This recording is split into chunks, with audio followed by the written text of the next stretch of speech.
तर resonance hybrid, resonance hybrid किंवा नुसता इफेक्ट आहे रेझोनन्स. ठीक आहे, हे हायब्रिड सोडून द्या. इफेक्ट काय? रेझोनन्स. हा इफेक्ट काय आहे बाबा? ही पण इलेक्ट्रॉनची मुवमेंट आहे, परंतु ती पाय सिस्टीममध्ये होते, पाय बॉन्ड्समध्ये. सिग्मा बॉन्ड तिथे इन्व्हॉल्ड नाही आहेत. म्हणजे हे कार्बन, डबल बॉन्ड, कार्बन, हे तर पाय बॉन्ड इन्व्हॉल्ड आहे. इथून इथे इलेक्ट्रॉन गेले, बरोबर. किंवा कधी कधी कसं होतंय, ह्याच्यावरती लोन पेअर आहे, ही लोन पेअर इथं आली आणि हे इथे येईल. म्हणजे pi bond is always involved. ठीक आहे, P orbital is always involved. आता ही जी लोन पेअर आहे ती पी ऑर्बिटलमध्ये नाही, ती पी ऑर्बिटलमध्ये नसते, ती sp3 आहे, हा sp3 मधली आहे. पण पी ऑर्बिटल एका तरी ठिकाणी इन्व्हॉल्ड आहे. पुन्हा आता काय होतंय, आता खूप महत्वाची घटना सांगतो मी तुम्हाला. जे हे इलेक्ट्रॉनची मुवमेंट आहे ती बॉन्ड मधल्या बॉन्डमध्ये नाही, बॉन्ड सोडून दुसरीकडे इलेक्ट्रॉन जातात. ठीक आहे, ॲटम जागेवरच आहेत. ॲटम मूव्ह करतात का एका ठिकाणी? नो. न्यूक्लियस, ॲटमचे न्यूक्लिय मात्र जागेवर आहेत, पण त्यांचे व्हॅलन्स इलेक्ट्रॉन जे शेअर्ड आहेत किंवा लोन पेअर आहेत त्या मात्र जागा सोडून दुसरीकडे चालल्यात, मूव्ह व्हायल्यात. त्यांची जी लोकॅलिटी आहे किंवा त्यांचा जो पत्ता आहे इथला, तो पत्ता बदलायला, म्हणजे लोकॅलिटी बदलायला, म्हणजे ते डी लोकलाइज व्हायले. शब्द कळला का बघा बरोबर? डी लोकलाइज होणे, लोकलाइज म्हणजे एका ठिकाणी राहणे, आणि डी लोकलाइज म्हणजे जागा सोडून इकडे तिकडे पळणे. कळलं का बेटा? हो. So this is the delocalisation of electrons in pi system किंवा पी ऑर्बिटल्स. आता ही इथे एक इंटरेस्टिंग कन्सेप्ट आहे. तसा जर विचार केला तर प्रत्येक गोष्ट, हायब्रिडायझेशन, हे सर्व गोष्टी स्टॅबिलिटीसाठी आल्यात. sp3 मध्ये जे ऑर्बिटल अरेंज होतात टेट्राहेड्रली, ते कशासाठी होतात? जास्तीत जास्त स्टॅबिलिटी भेटा म्हणून, एकमेकांपासून जास्तीत जास्त दूर, त्यासाठीच गेलेत ते. सहसा तर आता इलेक्ट्रॉनिक कॉन्फिगरेशन पण अगोदर 4s मध्ये भरतो, नंतर 3D मध्ये भरतो, ते सर्व स्टॅबिलिटीसाठीच आहे. पण अॅनॉमलस बिहेवियर दाखवते कॉपर आणि क्रोमियम, मग ते पण स्टॅबिलिटीसाठीच अॅनॉमलस बिहेवियर दाखवते. ते कोणत्या रूलसाठी बांधलेलं नाही, कोण कोणाच्या रूलसाठी बांधतात? रूल आपण नंतर काढले. निसर्ग एकच बघतोय, स्टॅबिलिटी, आणि त्याच्यामध्ये आपण काहीतरी रूल फिट करायला बघतो. मग असं असेल तर त्या रूलला मग एक्सेप्शन काय येतात? कारण ह्याच्यापेक्षा दुसरं केलं की स्टॅबिलिटी जास्त येते. सो नेचरचा एकच रूल आहे, स्टॅबिलिटी अचीव्ह करणे. मग आत्ता हे sp3 कार्बन आहे, हे sp2 आहे, हे sp2 आहे का नाही? कळलं एवढं? ह्याच्यावर लोन पेअर. आता इलेक्ट्रॉनला मूव्ह करणं म्हणजे काय बाबा? आता इथं तर मूव्ह करणं खूप सोपं आहे. इथं बघा, हे इथून इथं जातात, हे इथून इथं जातात. का सोपं आहे? म्हणजे पाय बॉन्डमध्येच मुवमेंट खूप सोपं आहे, हे पण महत्वाचं.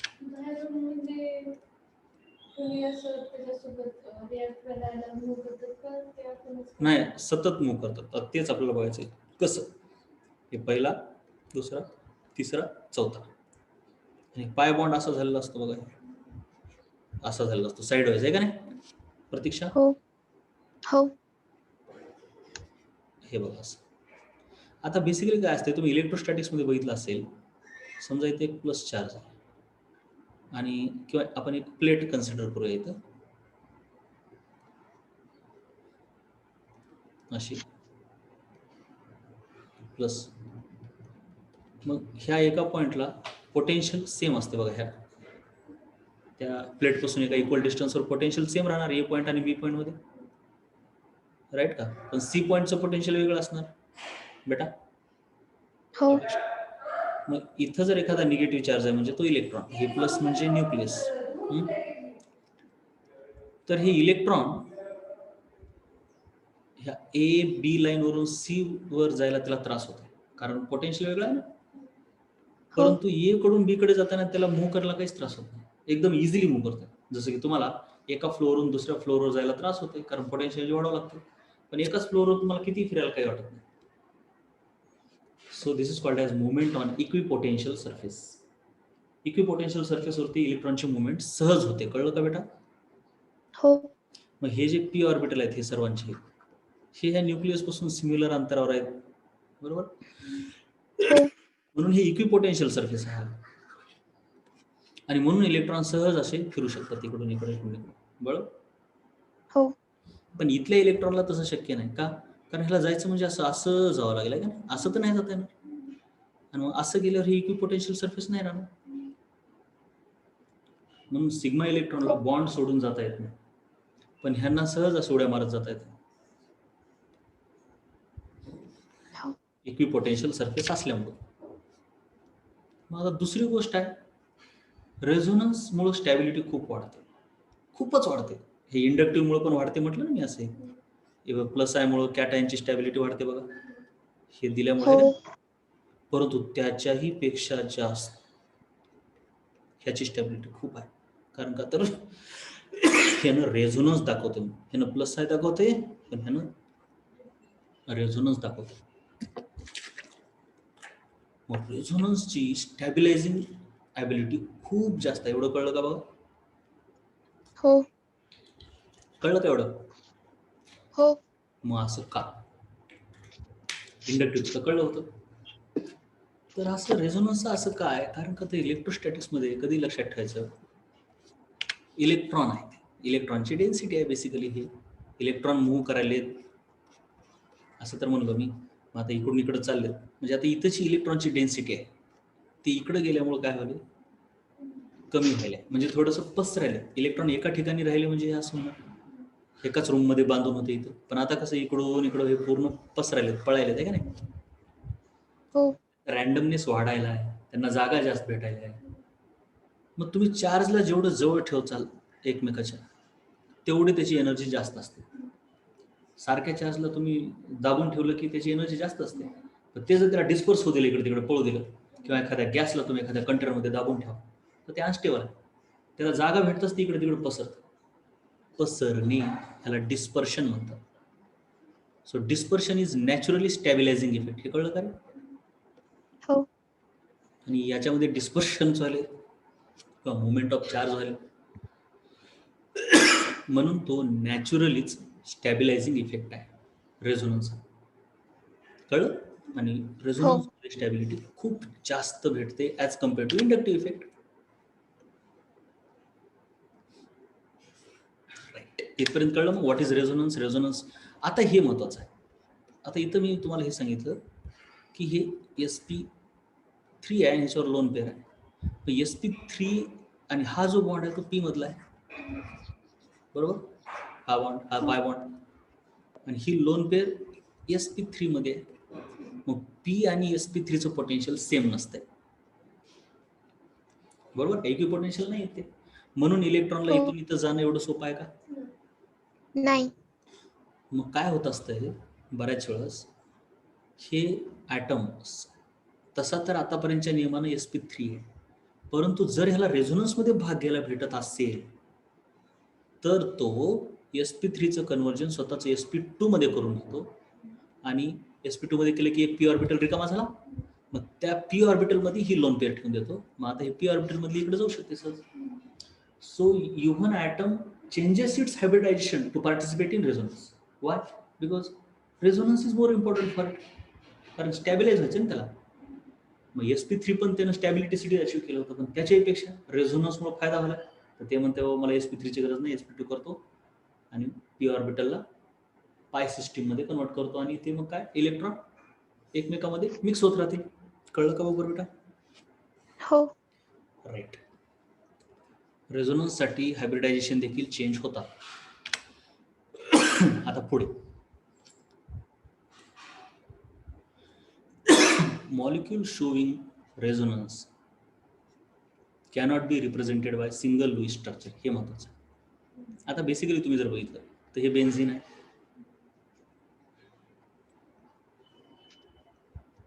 आता रेझोनन्स कधी कधी दिसते हे महत्वाचं आहे. हे असं मध्येच चुकलं जर आहे, इथं असं पाहिजे. हां, रेझोनन्स केव्हा दिसते? रेझोनन्स तिथं तिथं दिसते जिथं जिथं कॉन्जुगेटेड सिस्टम आहे. कॉन्जुगेटेड सिस्टम कुठं असते? Double bond, single bond, double bond, double bond, single bond, double bond, किंवा double bond, single bond, lone pair. दिसलं? तसंच हो. Double bond, single bond, positive charge, double bond, single bond, negative charge, double bond, single bond, radical. हे एवढ्या सर्व काय येतात? Conjugated system. कसे येतात? कॉन्जुगेटेड.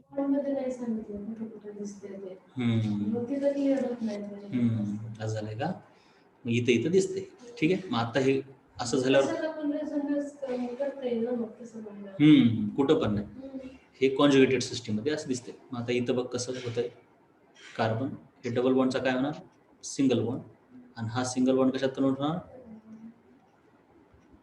ह्याच्यावर मायनस येणार, ह्याच्यावर प्लस येणार का बघा, कळलं का अपेक्षा? हो. आणि पुन्हा मग हे इकडून इकडे जाऊ शकते, असं इकडून इकडे गेलं की हेच तयार होणार. हो. ह्या दोन स्ट्रक्चरला असं दाखवतात. म्हणजे रिव्हर्सिबल रिॲक्शन नाही बरं का, हे दोघं म्हणजे हे असं होत आहे. मग इलेक्ट्रॉन नेमकं कसं आहे, मग हा बॉन्ड नेमका कसा आहे, डबल बॉन्ड आहे का सिंगल बॉन्ड आहे? नाही. मग काही जणांना काय वाटतं, थोड्या वेळासाठी डबल आहे थोड्या वेळासाठी सिंगल आहे असे वाटतं, पण तसं पण नाही. ऍक्च्युअली हा मॉलिक्यूल असा असणार रियालिटीमध्ये, म्हणजे असं दिसून आले. कसं दिसून आले की मेजर केलं, ह्या कार्बन आणि ह्या कार्बनची लेंथ मेजर केली तर ती 15 दिसून आली समजा. आणि हे आश्चर्यचकित करण्यासारखं होतं. कसं? कारण अगोदर माहीत असणाऱ्या कार्बन कार्बन सिंगल बॉन्डची लेंथ होती 20 आणि कार्बन कार्बन डबल बॉन्डची लेंथ होती 10. डबल बॉन्ड, 2 बॉन्ड झाल्यामुळे स्ट्रॉंग झाला ना बॉन्ड, म्हणून ते छोटा झाला बॉन्ड. कळलं? हो. पण ह्या इथल्या बॉन्डची 15 यायला लेंथ, म्हणजे सिंगल बॉन्ड सारखी पण नाही आणि डबल सारखी पण नाही. जसं की आपल्याला वाटत होतं एकतर कशी यावी, थोडा वेळ 20 दिसावी, थोडा वेळ 10 दिसावी, पण तसं आहे सतत 15 दिसते. म्हणजे याचा अर्थ हा बॉन्ड रियालिटीमध्ये ना डबल आहे ना सिंगल आहे. कसं आहे, 1.5 टाईपचा आहे, हा पण 1.5 टाईपचा आहे, हा पण 1.5 टाईपचा आहे का नाही. म्हणजे रियालिटीमध्ये एखादा मॉलिक्यूल ह्या दोन स्ट्रक्चरनं आपण दाखवायलो का नाही थेरॉटिकली, पण रियालिटीत तो मॉलिक्यूल म्हणजे जो मॉलिक्यूल रेझोनन्स दाखवतो तो ना तर असा असतो ना तर असा असतो. ह्याला म्हणतात कॅनोनिकल फॉर्म्स, कंट्रीब्युटिव्ह स्ट्रक्चर म्हणतात, पण रियालिटीमध्ये तो असा असतो आणि ह्याला म्हणतात रेझोनन्स हायब्रिड स्ट्रक्चर. हायब्रिड म्हणजे ह्या दोघांचं हायब्रिड आहे, मिक्सचर आहे. कळलं का? मग आपण हे हो. कशाला करतो, तर ह्याच्याशिवाय आपल्याला केमिस्ट्री शिकता येत नाही, कारण आपण लुईस स्ट्रक्चर वगैरे असेच शिकलेले. म्हणून आपण ह्याला एकतर असं शिकतो किंवा असं शिकतो. त्याच्याविषयी आणखी डिटेल पुढे आहे, पण सध्या असं. बरं, त्यानंतर दुसरी सिस्टीम ही आहे. ह्याच्यात काय होणार, कार्बनवरती काय येणार, निगेटिव्ह, इथं सिंगल बॉन्ड का डबल बॉन्ड, डबल बॉन्ड. आणि इथं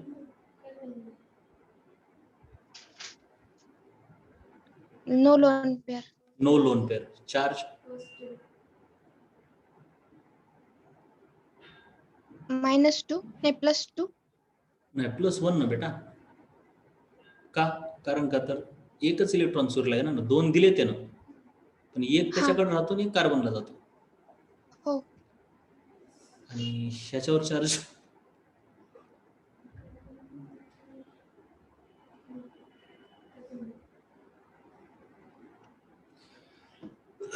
सांग. No charge. नो चार्ज, कारण इकडून लॉस झाला तर इकडून गेन झाला. हो. तर आता इथं काय होतं बघा, इथून इथं लक्ष द्या, प्रत्येक ठिकाणी कसं उडी मारतो तो. पॉझिटिव्ह चार्ज असला की डायरेक्ट बॉन्ड सोडून उडी मारतं. लोन पेअर म्हटलं की बॉन्डमधून ॲटमवरच मारतं. नाही तर इथं असं करचाल, हे असलं असं. लक्षात ठेवायचं, सिस्टीम लक्षात ठेवायच्या कशा आहेत ते.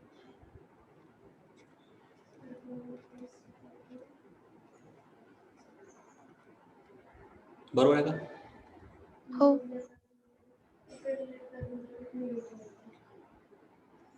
चुकलं ना बेटा?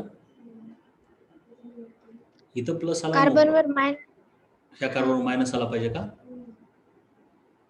हा नाही, न्यूट्रल येते. न्यूट्रल होईल का, कारण अगोदर प्लस होता ना. हा. आणि आता इकडून मायनस आला म्हणून प्लस मायनस 0 झालं. हो. आणि इथं काहीच नाही, ह्याला ना गेन ना लॉस. हो. बघा, म्हणजे इथला चार्ज इथं गेल्यासारखा चार्ज,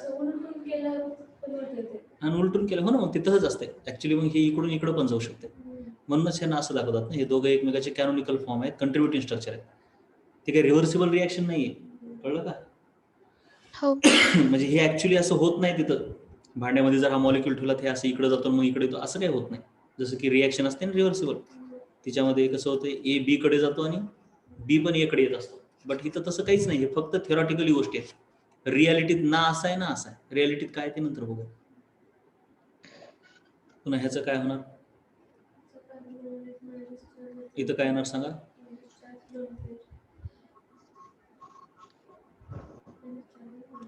निगेटिव्ह चार्ज येणार पहिल्या कार्बनवर. शाबाश. इथं तिथं सिंगल बॉन्ड. इथं न्यूट्रल. न्यूट्रल. इथं डबल बॉन्ड. इथं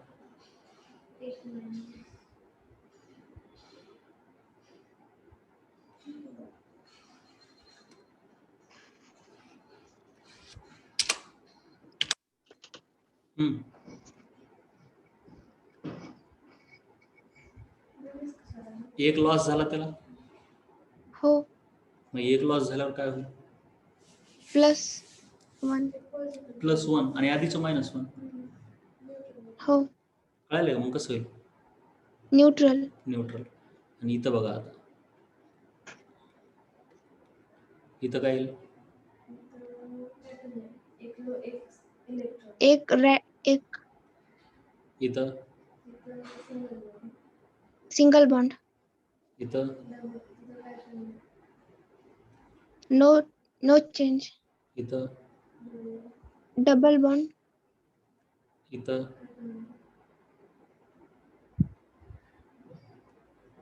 नो चेंज.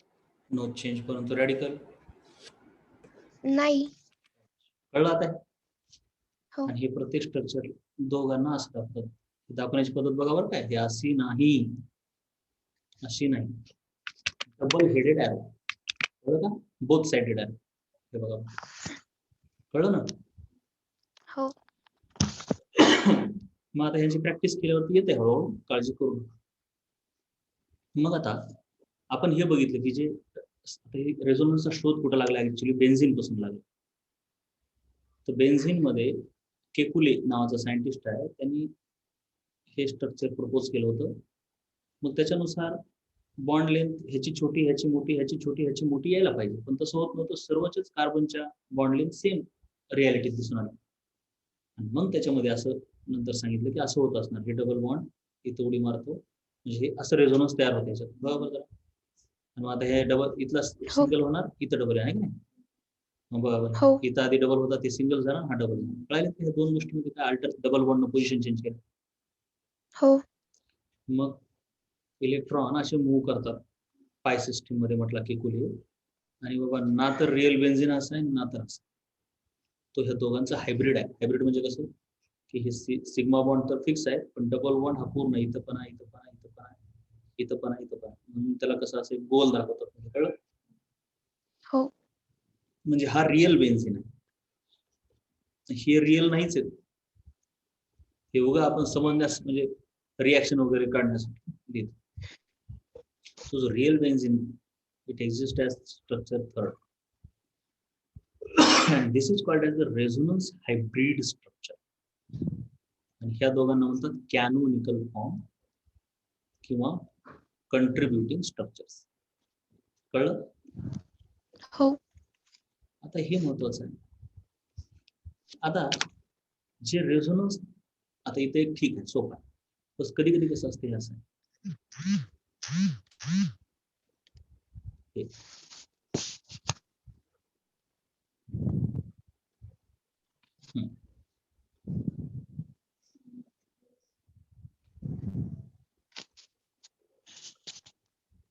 हे दोन कॅनोनिकल फॉर्म आहेत, बरोबर. हो. हो. आता हे दोघं पण कंट्रीब्यूट करतात, पण आता रेझोनन्स हायब्रिड कसं असणार, ह्याचं सर्वच ठिकाणी डबल बॉन्ड आहे का. हो. डबल नाही, अर्धवट डबल. आणि ह्याच्यावरती छोटासा पॉझिटिव्ह, याच्यावरती छोटासा निगेटिव्ह. हे आहे हायब्रिड स्ट्रक्चर. आता हे हायब्रिड स्ट्रक्चर मध्ये it is not exact average of this two, it is weighted average. Weighted average म्हणजे जो जास्त स्टेबल आहे त्याचं जास्त कंट्रीब्युशन. आता हे दोन लुईस स्ट्रक्चर आहेत कंट्रीब्यूट करणार, त्याच्यापैकी हे मोर स्टेबल आहे, हे लेस स्टेबल.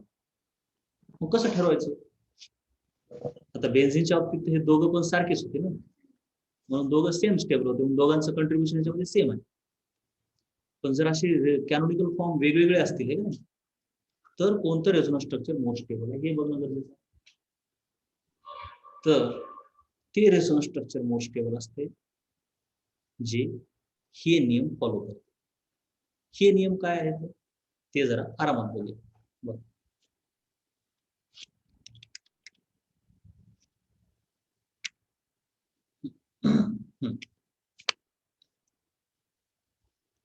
बघ,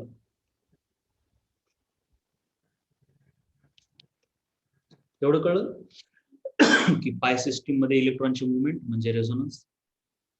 रेझोनन्स साठी कधी कधी हायब्रिडायझेशन चेंज होते पाय सिस्टीम बनण्यासाठी. दुसरं, रेझोनन्स मध्ये इलेक्ट्रॉनची मुवमेंट बॉन्ड सोडून होते पाय बॉन्ड मध्ये, न्यूक्लियस जागा हो सोडत नाही. आणि रेझोनन्स हे कॉन्जुगेटेड सिस्टीम दाखवतात. कॉन्जुगेटेड सिस्टीम कोणतं आहे? Double bond single bond double bond, double bond single bond lone pair, double bond single bond negative charge, double single positive charge, double single radical. पण जे कॅनोनिकल स्ट्रक्चर आहे, कंट्रीब्युटिंग structure, ते दोघं तिघं चौघ असू शकतात. ते सर्व मिळून रिअल मॉलिक्यूल मध्ये कंट्रीब्युट करतात. रिअल मॉलिक्यूल कोणत्याच एका लुईस स्ट्रक्चरला दाखवता येत नाही, त्याला काहीतरी वेगळंच दाखवलं लागते, गोल काढावं लागतं. जसं की आपण बेन्झिनला गोल काढलाय का नाही मध्ये, हे गोल हो काढल्याच्या नंतर हे काही लुईस स्ट्रक्चर नाही, कारण लुईस मध्ये आपलं गोल काही काढायचं नाही. So real molecule cannot be represented by a single Lewis structure. ज्या लुईस स्ट्रक्चरचं कंट्रीब्युशन रिअल मॉलिक्यूल मध्ये त्यांना आपण कंट्रीब्युटिंग स्ट्रक्चर म्हणतो. कंट्रीब्युटिंग स्ट्रक्चर इक्वली कंट्रीब्यूट करत नाही. मोर स्टेबल जास्त कंट्रीब्यूट करतो, लेस स्टेबल कमी कंट्रीब्यूट करतो. राईट? हो कळलं? मग आता समजा 1, 2, 3 स्ट्रक्चर पासून एक रेझोनन्स हायब्रिड स्ट्रक्चर बनते. तसं तर रेझोनन्स हायब्रिड मध्ये काय असते ऍक्च्युअली इलेक्ट्रॉनची डिलोकलायझेशन. 1 आणि 2 हे थेरॉटिकल लुईस स्ट्रक्चर आहे, यांच्यामध्ये इलेक्ट्रॉनची डिलोकलायझेशन नसते होत.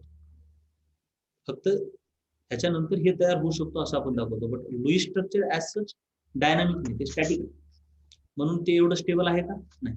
पण रेझोनन्स हायब्रिड मध्ये काय, रियालिटीत ते इलेक्ट्रॉन फिरायले. रेझोनन्स हायब्रिड हे ऑलवेज सर्वांपेक्षा स्टेबल आहे. ती एनर्जी जर काढली तर पहिल्या स्ट्रक्चरची एनर्जी समजा एवढी आहे, दुसऱ्याची एवढी आहे, तिसऱ्याची एवढी आहे. तर रेझोनन्स हायब्रिडची सर्वच कंट्रीब्युटिंग स्ट्रक्चरपेक्षा कमी एनर्जी, कारण तो सर्वात जास्त स्टेबल असतो. बरोबर का? हो आणि मोस्ट स्टेबल कंट्रीब्युटिंग स्ट्रक्चर आणि रेझोनन्स हायब्रिड ह्यांच्यामधल्या एनर्जी गॅपला म्हणतात रेझोनन्स एनर्जी. कळलं? हो resonance energy. And resonance hybrid is average of 1, 2, 3, but not exact average. It is weighted average. कसलं average? Weighted average, stability नुसार. So more stable कोण ह्यांच्यात? सांग.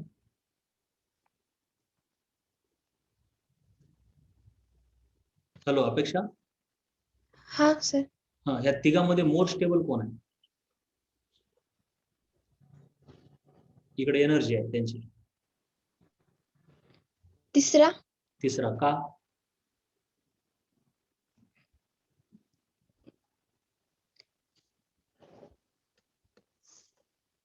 कारण त्याची एनर्जी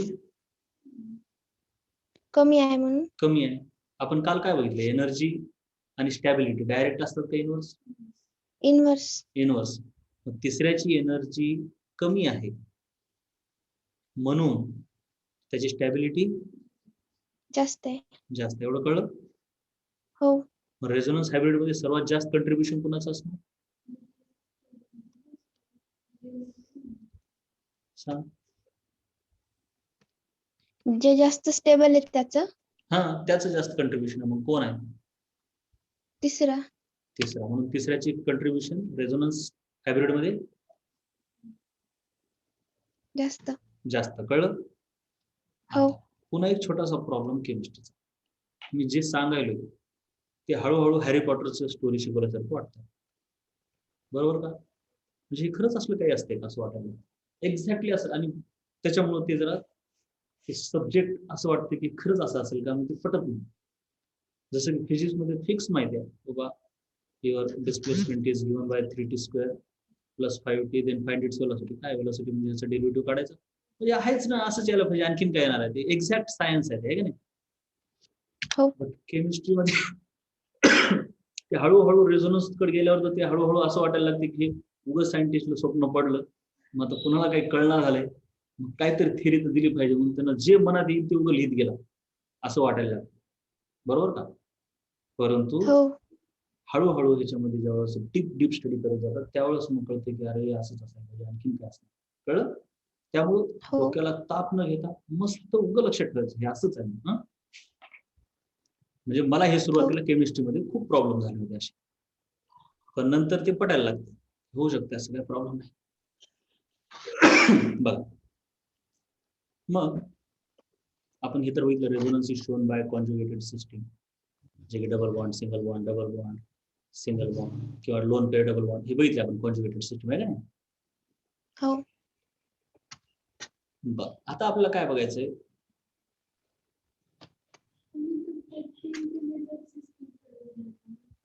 हो हो, नाही नाही, ते सांगतो, ते पण करतो, हे जरा लिहितो. बघ, ते ऍक्च्युअली काय पाहिजे, double bond, single bond, double bond, हेच महत्वाचं आहे. ह्याची काही गरज नाही. ठीक आहे, ह्याची गरज नाही. डबल, सिंगल, डबल, बरोबर. ह्याच्या पुढे नाहीच आहे ऍक्च्युअली. हो. पुन्हा ह्यांनी इथं काय चूक केली. या छोट्या छोट्या गोष्टी चुकतात बरं का, भरपूर चुका होत असतात तशा. बाकी पुढे राहील. हा, नाही ते वेगळं, फिनाइल कॅटायन सांगतो मी. हे कळायला का त्यानं काय चुका केल्या तिथं. व्यवस्थित पाहिजे बरं का, कसली गैरजमत नाही. इनकम्प्लीट ऑक्टेट, ठीक आहे, नो प्रॉब्लेम. चल, आता इथं मध्येच त्यानं काय केलंय, 1-2 वाक्य माझे लिहिले नाही.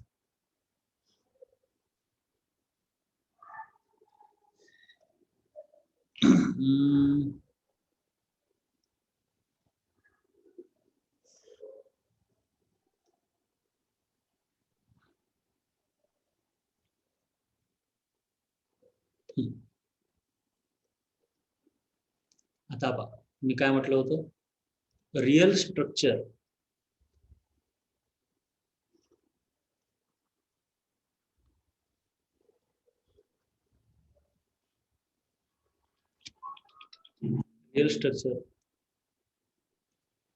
is hybrid. एकच.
त्याच्या पुढचं वाक्य बघा आपलं काय होतं,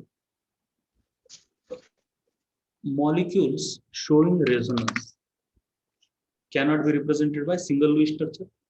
जसं की हे कॅनोनिकल फॉर्म आहेत दोघं, हे आहे hybrid. Real benzene exist as 3, 1 and 2 are called as canonical contributing structures. More stable canonical form contributes more to the hybrid.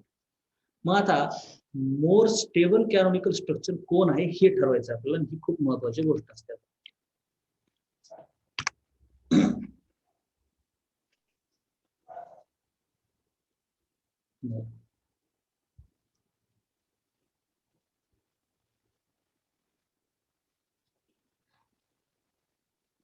First, second, okay, third, fourth. लयच छान असतं पहिले का काही बोलू.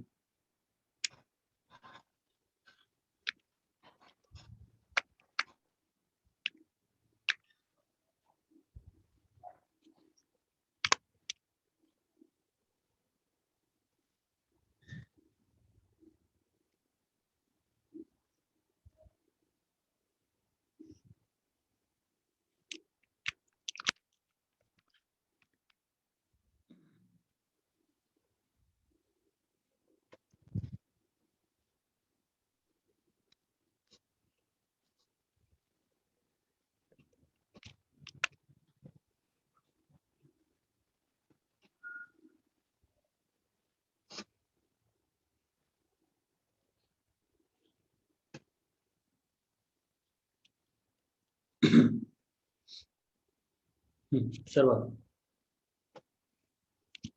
आता मोर स्टेबल कोण आहे, तर एक एक एक नियम बघायचे आपल्याला.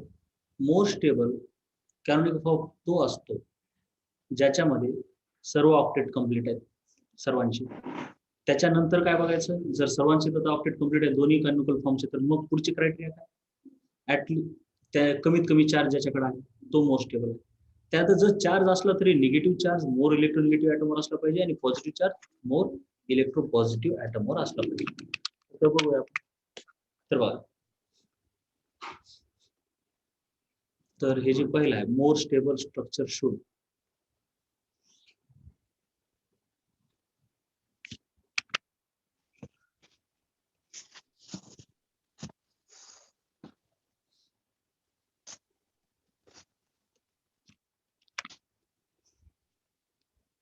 ते एका ठिकाणी स्त्री नियम लिहिले, आता एक एक एक एक लिहितो.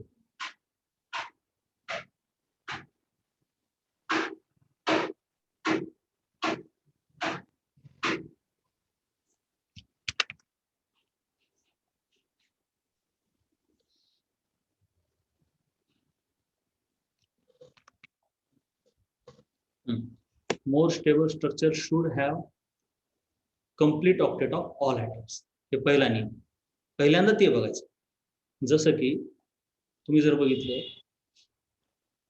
हे एक आणि हे एक, हे दोघं कॅनॉनिकल फॉर्म आहेत एकमेकाचे. ठीक आहे, एवढं कळलं प्रतीक्षा बरोबर. हो. म्हणजे आता हे तसं तर कोणतं हो. रेझोनन्स नाहीये बरं काय, हे रेझोनन्स ऍक्च्युली म्हणता येत नाही ना, कारण काही कॉन्ज्युगेटेड सिस्टीम नाही. पण मग ठरवायचंच म्हटलं तर इथं सर्वांचं ऑक्टेट कम्प्लीट आहे तुम्ही जर बघितलं तर, पण ह्याच्यामध्ये ह्याचा ऑक्टेट कम्प्लीट नाही, इनकम्प्लीट ऑक्टेट. त्यानं किती शहाणा आहे बघा. ठीक आहे, चालतं, काय अडचण नाही. ह्यालाच लिहिले, ह्याच कार्बोनेशन, ह्या कार्बनचं ऑक्टेट इनकम्प्लीट, तर ह्या पण कार्बनचं ऑक्टेट इनकम्प्लीट. म्हणून ह्या 1 आणि 2 पैकी मोर स्टेबल कोण आहे, सेकंड इज मोर स्टेबल. हे कळलं का. हो. समजा आता असं आहे की बाबा दोघांचे ऑक्टेट कम्प्लीट आहे, जसं की असं नसतंय तर हेच असतंय, एकदम सहज बॅग मध्ये भाजी कोंबल्यासारखं, म्हणजे हे असं.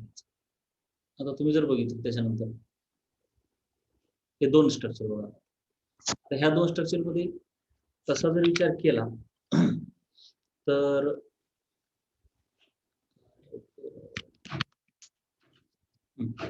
तसा जर विचार केला तर ह्याचा ऑक्टेट कंप्लीट नाही. बघा जरा विचार करू, 1 2 3 4 5 6, मग त्याच्यामुळे हे तर कमी स्टेबल आहे डायरेक्ट म्हणताच येते का नाही. पण समजा जरीही ऑक्टेट कंप्लीट असेल, बेटा बघ लक्षात आलं का मी काय म्हणालो जरा. हो. जरी समजा हो. ऑक्टेट कंप्लीट असेल तरी पण मग काय बघायचं, चार्ज नसलं पाहिजे. हे स्ट्रक्चर बघितलं तर ह्याच्यावरती चार्ज बिलकुलच नाही, पण ह्याच्यावर दोन दोन ठिकाणी चार्जेस आहेत. हो. म्हणून कोण स्टेबल आहे? फर्स्ट. नाही, ओव्हरऑल चार्ज 0 आहे, परंतु एकावर पण सिंगलवर पण नसला पाहिजे, ते पण नाही, म्हणजे चार्जच नसला पाहिजे. दुसरं उदाहरण जर द्यायचं म्हटलं ह्याचं, एक आणखी उदाहरण देतो तुम्हाला मी. ऑक्टेट कम्प्लीटच आहे.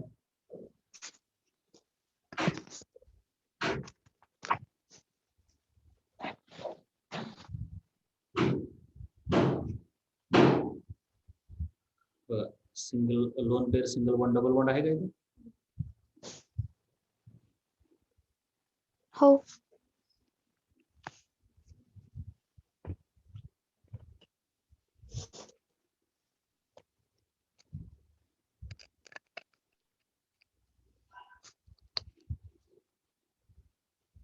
आता इथे बघा, ऑक्टेट सर्वांचं कम्प्लीट आहे, इथं पण कम्प्लीट आहे. हो. दुसऱ्या पण स्ट्रक्चर मध्ये ऑक्टेट कम्प्लीट आहे बघा. ऑक्टेट मध्ये काय प्रॉब्लेम आहे? हे ऑक्सिजनचं पण कम्प्लीट आहे, 1 2 3 4 5 6 आणि हे इथं 7 8 आहे ना. बट हो. वरच्या एक्झाम्पल पेक्षा हे खालचं एक्झाम्पल जास्त ठीक आहे, कारण वर कसं होतं, ऑक्टेटच कम्प्लीट नाही म्हणल्यावर पहिल्याच नियमानं ते हारायला आहे का नाही. बट खाली कसं आहे, हो. ऑक्टेट सर्वांचं कम्प्लीट आहे, पहिल्या स्ट्रक्चर मध्ये पण आणि सेकंड मध्ये पण. परंतु मग आता कसं ठरवलं, चार्ज पहिल्यामध्ये चार्ज आहे नाही, दुसऱ्यावर चार्ज नाही. आहे. ओव्हरऑल जरी 0 असला हो. तरी चार्ज आहे ना, म्हणून हो.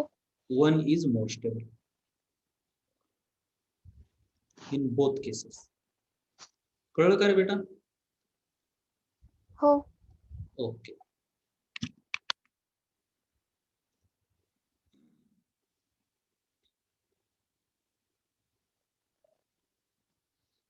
त्याच्यानंतर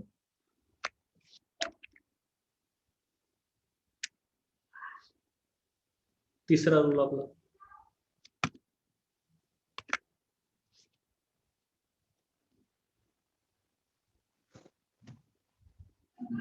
तिसरा रूल काय म्हणतो बघा, जर चार्जेस असलेत, आता पर्यायच नाही, समजा चार्जेस आहेतच, आहे का नाही, तसं तर चार्ज असला पाहिजे का नसला पाहिजे?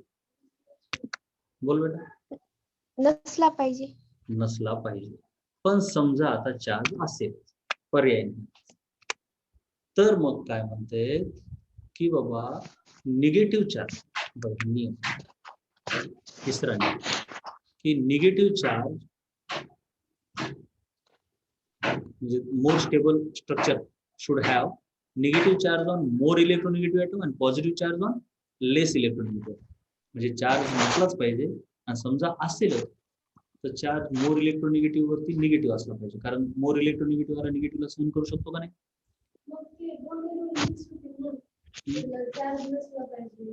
आधी ते बघायचं, म्हणजे आधी बघायचं ना. आता तसं तर बघा, आधी काय करायचं, दोन्ही स्ट्रक्चर बघायचं, ज्याच्यामध्ये चार्ज मिळतो मोर स्टेबल.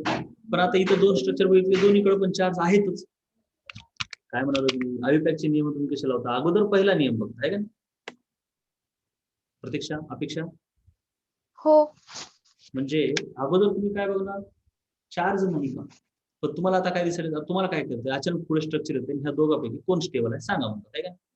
मग पहिल्यांदा तुम्ही काय बघता, बाबा ऑक्टेट कम्प्लीट आहे सर्वांचं, येस ऑक्टेट हो. सर्वांचं कम्प्लीट दिसतंय, नो प्रॉब्लेम. त्याच्यानंतर काय होतं, चार्जेस, ह्याच्यावर पण चार्ज आहे, ह्याच्यावर पण आहे, मग त्या नियमानं ठरवता येते का नाही. नाही. मग त्याच्या पुढे काय बघता, बाबा चार्ज मग कसा आहे, निगेटिव्ह चार्ज कुणावर आहे, पॉझिटिव्ह कुणावर आहे. तर हे कॅनोनिकल फॉर्म आणि हे ह्याच्यात जर बघितलं तर इथं निगेटिव्ह चार्ज ऑक्सिजनवर आहे, आणि इथं कुणावर आहे, कार्बनवर आहे. हो. मग निगेटिव्ह चार्ज कुणावरती स्टेबल आहे, ऑक्सिजन. ऑक्सिजन, म्हणून दिस इज मोर स्टेबल स्ट्रक्चर. आणि जर पॉझिटिव्ह असलं तर मग तो कार्बनवर असावा. त्याचं उदाहरण आपण एमसीक्यू मध्ये बघूया. हो. म्हणून फर्स्ट इज मोर स्टेबल, कळलं. हो.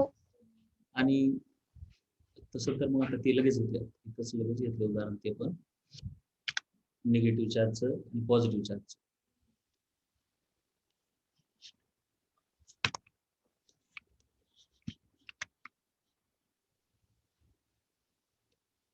बघा निगेटिव्ह चार्ज साठीचं हे उदाहरण 1.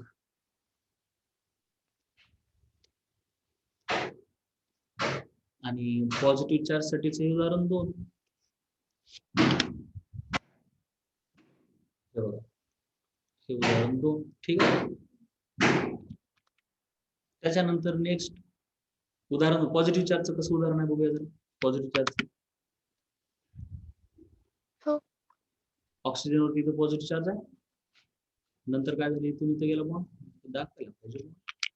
हे तुम्ही अशा चुका करू शकता बघा. कळलं का? हे काही करतात, इकडून इकडे गेले परत हे बॉन्ड असेच दाखवले.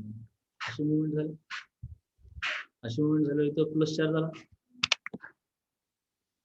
आता प्लस चार्ज हो. कोणावर स्टेबल असणार? कार्बनवर. कार्बन. म्हणून second structure is more stable. कळलं? हो. त्यानंतर चौथा नियम काय? चौथा नियम लाईक चार्जेस. हे एक महत्वाचं आहे. लाईक चार्जेस एकमेकांपासून दूर असले पाहिजे. ते तर साधी गोष्ट आहे. इलेक्ट्रोस्टॅटिक्सचा नियम आहे. प्लस प्लस जवळ असावं का दूर असेल? दूर. दूर ना, कारण जवळ आणणं त्यांना सोपं नाही, रिपल्शन करते. सो लाईक चार्जेस हवे असले पाहिजेत आणि अनलाईक चार्जेस क्लोज असले पाहिजे. उदाहरणार्थ हे स्ट्रक्चर हायपोथेटिकल जर बघितलं तर हे मोर स्टेबल आहे,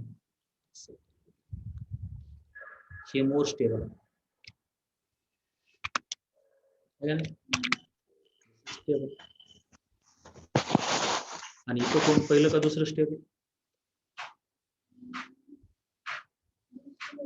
दुसरं. दुसरं, कारण लाईक चार्जेस जवळ आहेत ना.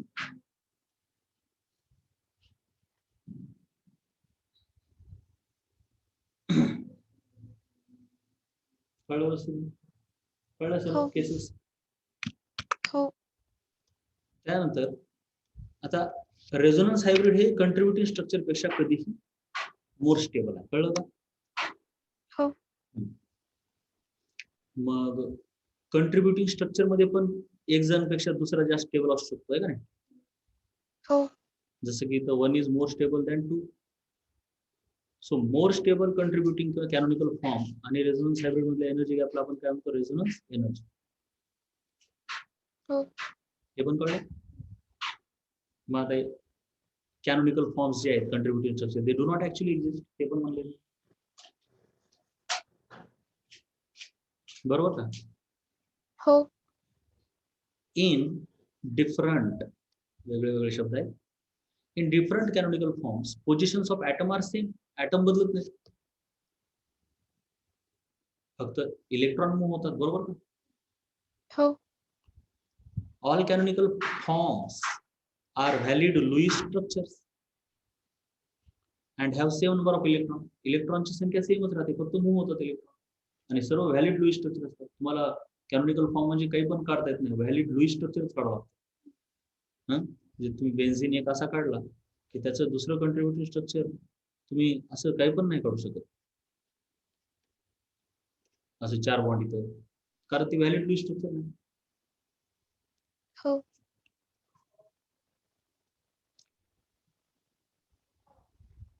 MO पाहिजे. More contributing structure is more stable.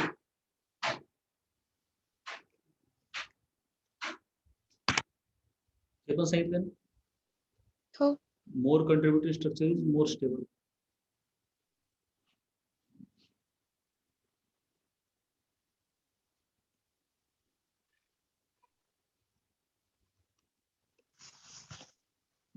More stable, stable काढले आणि हे सोडून हे उगच वाक्य, त्याचा काही संबंध नाही.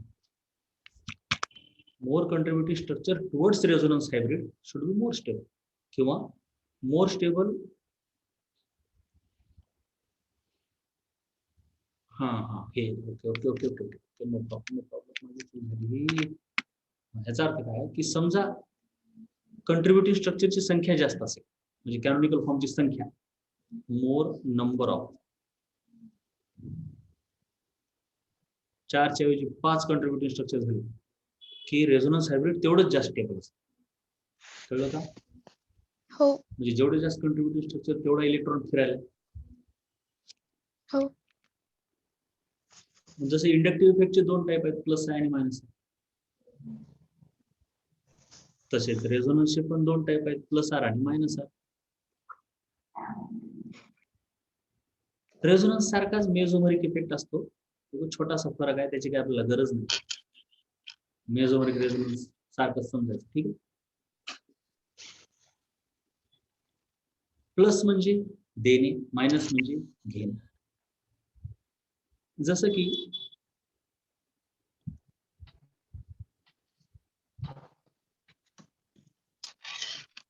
हे बघा,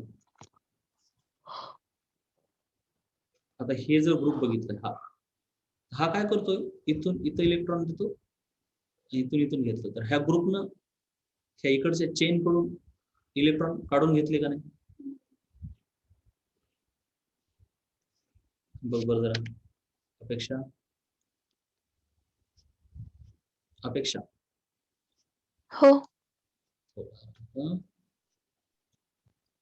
हे बघा, आता इथे एक समजा असा ग्रुप आहे का नाही, हा, तर ह्यानं इलेक्ट्रॉन, आता ऑक्सिजनची इलेक्ट्रॉनिटी जास्त असल्यामुळे तो घेतो, आणि ह्याने इकडे घेतलं, म्हणजे ऍक्च्युअली कसं होतं, ही इकडे आला आणि इकडे आला की ही इकडे जातो, म्हणजे ह्या रिंग कडून इलेक्ट्रॉन त्याने काढले, स्वतःकडे घेतले CO न, म्हणून तो काय हो. झाला, मायनस आर. काय झाला, मायनस आर.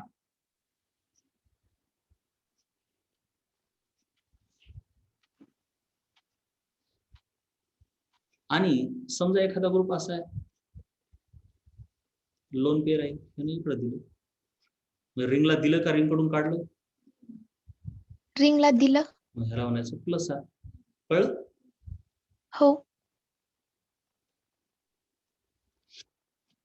रे बाबा. त्याच्यानंतर कितने भारी बोलले.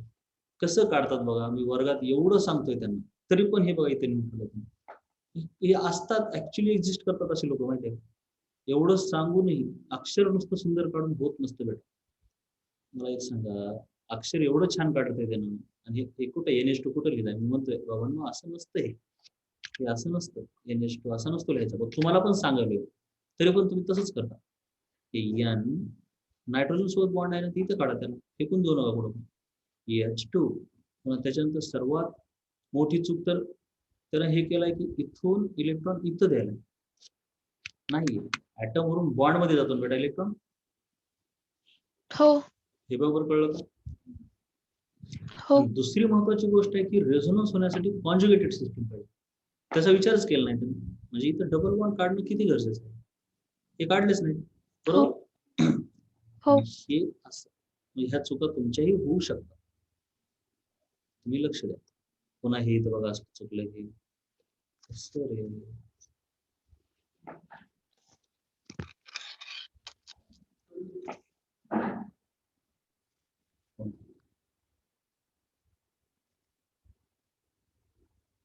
इथं प्लस आला, ठीक आहे. मग इथं मायनस. बेटा फोन करून घे, म्हणजे हा कोण झाला आता, प्लस आर झाला का, बरोबर का बेटा. हो. हो. तेच जर तुम्ही इथं बघितलं, NO2, NO2चं स्ट्रक्चर, तसं तरी कोऑर्डिनेट बॉन्ड आहे, असो, फरक पडतो. हा, तर काय होते, फारच घाण समजलं, फारच घाण. हे इकडं आणि हे इथं,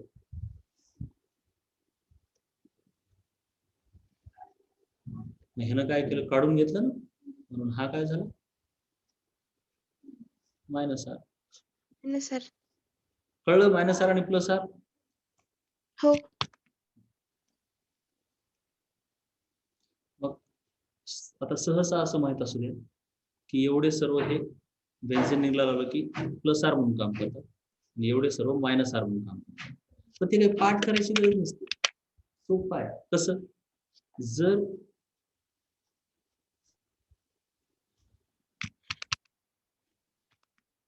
एवढंच बघायचं, लोन पेअर असेल तर त्यांना देणार, आणि बघ ना, तूच विचार कर, तुम्हाला येईलच असं वाटतं, मला काही गरजच नाही पाठ करायची.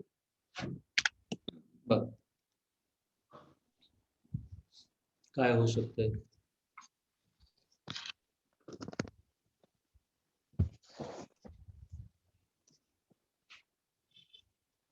हा, आता विचार करा तुम्ही, ऑक्सिजन H काय शक्यता आहे इकडून इकडे घेऊन ह्याला इकडे देणे, परंतु हा डबल बॉन्ड बनवणार आहे का? नाही, तसं तर नाही. शक्य नाही. मग काय होऊ शकते दुसरं, हे इथं देऊ शकते, हे इथं देऊ शकते, राईट. पण हो. तेच जर आता हे असं आहे, आता इथं काय शक्यता आहे? दोन शक्यता आहेत. एक तर हे इथं जाणं आणि हे इकडे येणं, ही एक शक्यता आहे. आणि दुसरी एक शक्यता काय आहे, ही पण होतेच, पण मोर प्रोबेबल काय, कोणतं जास्त सोपं आहे सांगा, कोणतं जास्त सोपं आहे, पहिली प्रक्रिया का दुसरी? काय वाटतं तुम्हाला, कोणतं सोपं? पहिली. का? इथं ऑक्सिजन कडून इलेक्ट्रॉन चोरून घेऊन जावं लागेल आणि इथं ऑक्सिजन चोरायला, तर कोणतं सोपं? कुणाची ताकद जास्त? सेकंडचीच. सेकंडची, कारण ऑक्सिजन ताकदवान आहे ना, तो देण्यापेक्षा हो. तो घेणंच पसंत करेल जर त्याला शक्य असेल. इथं हो. शक्यच नाही, ऑर्बिटलच नाही उरले ना आता. इथं जर आता हो. डबल बॉन्ड आला आणि हा पण इथं डबल बॉन्ड आला, असं काहीतरी इकडून इकडे इलेक्ट्रॉन घेतल्यावर ऑक्सिजनची बॉन्डची संख्या जास्त आहे ना, मग त्याला शक्य नाही म्हणून त्याला इथं दिलंय, असा विचार करू. हो. इथं शक्यच नाही म्हणून दिलं, पण इथं तसं नाहीये, त्याला प्रॉब्लेम. इथं काय असं घेऊ शकतो आणि हा इथं घेऊ शकतो, आहे का? हो. त्याच्यानंतर आता हे बघा, तुम्हीच विचार करू शकता. म्हणून आता जो लावला होता हा सी डबल बॉन्ड, तो काय असणार, इलेक्ट्रॉन मायनस आर असणार, घेणार. आता हे बघा,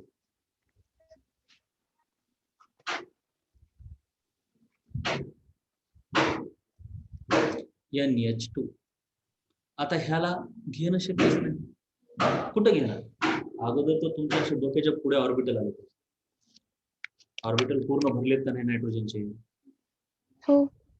मग दुसऱ्याचा इलेक्ट्रॉन त्यांना घेणं शक्य नाही, पण असं देणं शक्य आहे ना. आणि देणं शक्य आहे तसं तर कार्बनला घेणं शक्य नाही, त्याचे ऑर्बिटल भरले. मग पण ह्याला पुढे सोय आहे ना, ह्याला पळवून लावायची असते, म्हणजे खोली रिकामी करू शकतो ना कार्बन. हो. पण इकडं आल्यावर नायट्रोजन खोली कुठं रिकामी करणार? पण तेच हो. आता जर असं असेल, हे बघा, नायट्रोजनच घेऊया आपण. अगोदर काय होतं, NH2 होतं ना असं. आता काय करूया, हे NH2 होते दोन.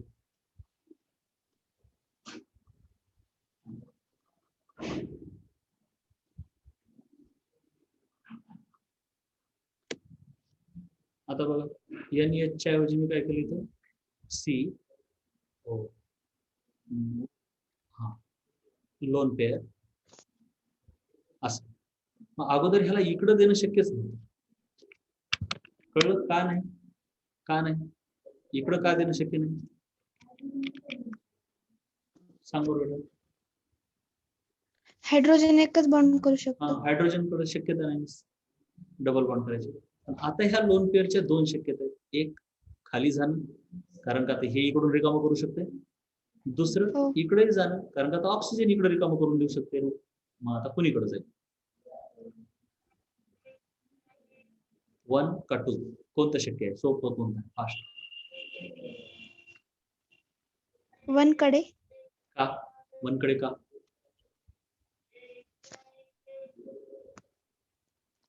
इलेक्ट्रॉन कुणाकडे जाण्याची जास्त शक्यता आहे, बेन्झिनच्या रिंगकडे का ऑक्सिजनकडे? ऑक्सिजन कडे. ऑक्सिजनकडेच. मग 1 उगाच कशाला वाटलं, काहीच गरज नाही, ऑक्सिजनकडे जायला पाहिजे ना. ते बघ, कधी पण केमिस्ट्रीत असं विचार करायचं, काय होऊ शकते आणि मोर प्रोबेबल काय.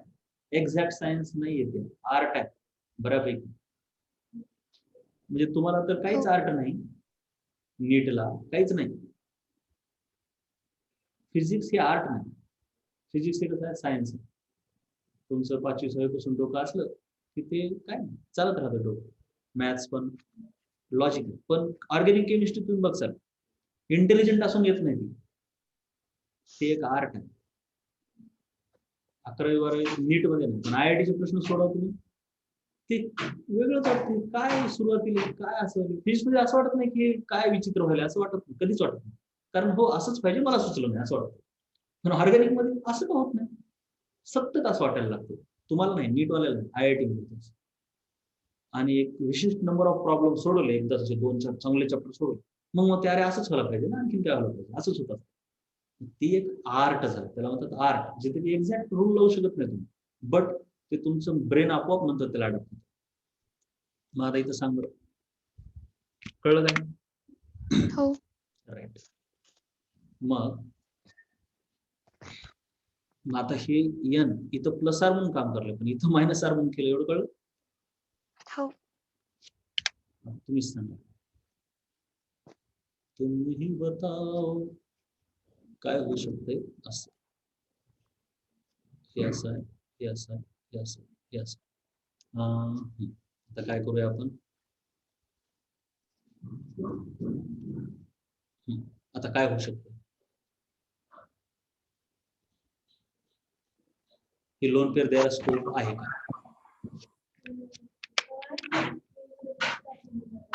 कसं हे इथं गेलं, असं नसते, अल्टरनेट बॉन्ड झाला, एकाच बॉन्डवरती दोन्ही प्रक्रिया आहे ना. हे तर नाही, सिग्मा बॉन्ड तोडणं सोपं आहे का? नाही. ही शक्यता. आता दुसरं काय शक्य घ्यायचं, म्हणजे हे पाय बॉन्ड असंच का शक्य आहे का?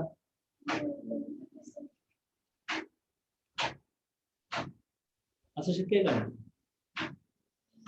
खोली रिकामी करता येते का नाही, एवढंच बघायचं. कारण करता येते ना, कारण ही काय जोडी आहे, इलेक्ट्रॉनची जोडी आहे, आणि तिच्यासाठी नायट्रोजनकडे खोली आहे. नायट्रोजनला नवीन कोणाची इलेक्ट्रॉन आता घेता येत नाही, नवीन घेता येत का? पण त्या बॉन्ड मधले घेता येत असतात कधी पण, कारण त्याच्यासाठी त्यांच्याकडे एक ऑर्बिटल आहे ना, नायट्रोजन स्वतःच ऑर्बिटल एक असतेच ह्याच्यात. अपेक्षा हो. कळलं? मग मायनस आय आहे. हो. त्याच्यानंतर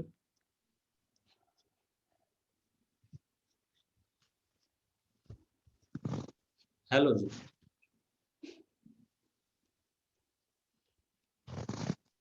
हा, काय शक्य आहे, घेणे का देणे?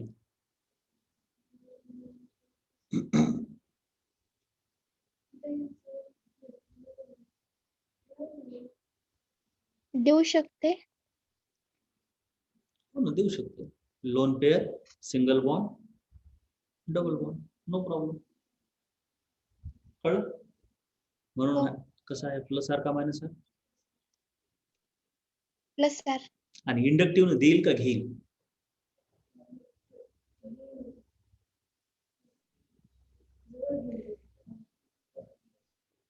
इंडक्टिव्ह इलेक्ट्रोनेगेटिव्ह वर बघायचं. हा, अरे हॅलोजन कसं आहे, इलेक्ट्रो मोर आहे का लेस आहे इलेक्ट्रोनेगेटिव्ह हायड्रोजन पेक्षा?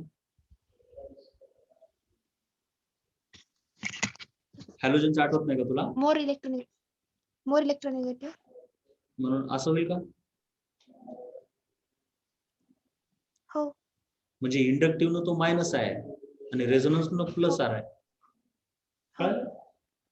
इंडक्टिव्ह तर काहीच नाही हो, एकच बघायचं, इलेक्ट्रोनेगेटिव्ह आहे का नाही, काय आणखी नसतं.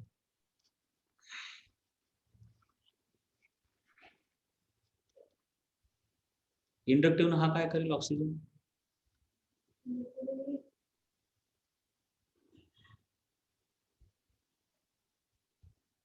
मोर इलेक्ट्रॉनिक मायनस. मायनस काय बोल,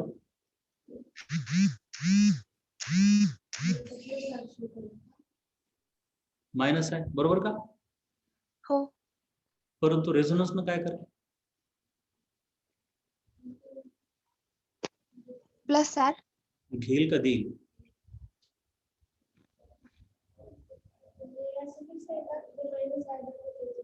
नाही, कसं करेल, देऊ शकतो. म्हणजे देऊ शकतो ना. हो. म्हणजे हा कसा आहे, मायनस आहे आणि प्लस आर आहे. म्हणजे असं हो. काही नाही की मायनस आय असलं की प्लस आर असतं, असं काय का? म्हणजे आतापर्यंत जे नाही. बघितलं ते तसं निघालं, परंतु असं काही नाही. का नाही त्याचं उदाहरण बघू, जे की आपण आताच बघितलं होतं. नायट्रोजन घ्या किंवा तुम्ही C डबल बॉन्ड ऑलरेडी. आता हा ऑक्सिजन इकडे ओढायला म्हणून हे कार्बन पण इकडे ओढतो. इंडक्टिव्ह म्हणजे कसं आहे, प्लस का मायनस? मायनस. मायनस आहे. आणि ऑक्सिजन रेझोनन्स पण तुम्ही घ्यायलाच मायनस आहे. हो. सो मायनस आय वाला मायनस आर असू शकतो, मायनस आय वाला प्लस असू शकतो, काही असू शकतो, आहे का? हो. हे सर्व लक्षात आल्या गोष्टी कशा विषयी ते ग्रुप सहसा तुम्ही पाठ होते तर ते काही मोठी गोष्ट नाही, आपल्याला आहेतच किती ग्रुप हो. एक हॅलोजन आहे, त्यानंतर अल्कोहोल आहे, त्यानंतर इथर्स आहेत, अल्डिहाइड आहेत, कीटोन आहेत, कार्बोक्सिलिक ऍसिड आहेत आणि त्याचे डेरिव्हेटिव्ह, कार्बोक्सिलिक ऍसिड आणि डेरिव्हेटिव्ह असं म्हणतात, काय त्याच्या डोक्यात. आणि अमोनिया.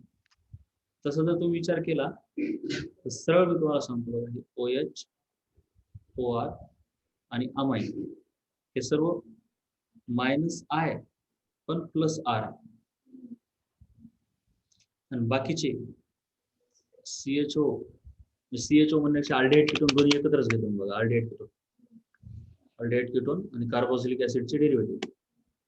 तसंच नायट्रो, साइन हे सर्व minus I as well as minus R आहे. आणि हॅलोजन कसं आहे? हॅलोजन मायनस आय आणि प्लस आर,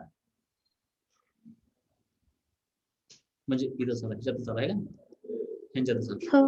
हॅलोजन म्हणजे minus I plus R, minus I minus R, हेच मेन टाईप आहे. प्लस आय वाले कमीच आहे, म्हणजे प्लस आय वाला एकच आहे, ते म्हणजे अल्काइल ग्रुप प्लस आय. आणि रेझोनन्स मध्ये तो काय करतो ते नंतर बघूया. रेझोनन्सचं मायनस हो. आय का प्लस आर आहे ते काय माहिती नाही आपल्याला, पण हे कळलं का ग्रुप कसे आहेत ते बघा सर्व. हो. And resonance effect is more effective than inductive. म्हणजे जर रेझोनन्स आणि इंडक्टिव्ह मुळे जर कधी उलट काम होऊ लागलं एकमेकाच्या, मग कुणाचं ऐकावं लागेल?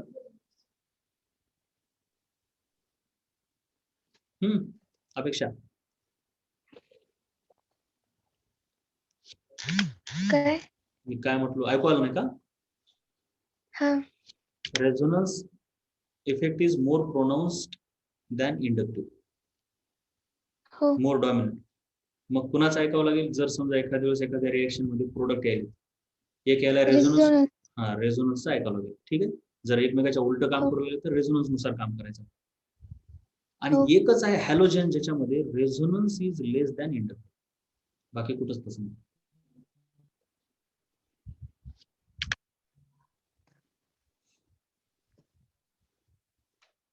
राईट? अपेक्षा? हो. मग इथपर्यंत आपण हे रेझोनन्स जे आहे ते झालं. तर रेझोनन्स आलं लक्षात. हे आता हेच सर्वात मोठं हो. होतं. इंडक्टिव्ह आणि रेझोनन्स हेच आहे की जे सर्वात जास्त आहे त्या चॅप्टर मध्ये, अति महत्वाचं. बाकी गोष्टी कोणत्याच एवढ्या नाहीत जेवढं इंडक्टिव्ह आणि रेझोनन्सवर काम चालतं. ह्याच्याशी छोटासा रिलेटेड आहे हायपर कॉन्ज्युगेशन, रेझोनन्स सारखाच आहे, पण रेझोनन्स एवढा डॉमिनंट नाही. म्हणजे इंडक्टिव्ह पेक्षा हायपर कॉन्ज्युगेशन थोडा ताकदवान असतो, रेझोनन्स सर्वात जास्त असतो. पण हायपर कॉन्ज्युगेशन जास्त वेळा दिसून येत नाही, खूप कमी वेळा दिसतो. हो. कुठं दिसतो? जसं रेझोनन्स कॉन्ज्युगेटेड सिस्टीम मध्ये दिसतो ना, तसा हायपर हो. कॉन्ज्युगेशन कुठं दिसतो?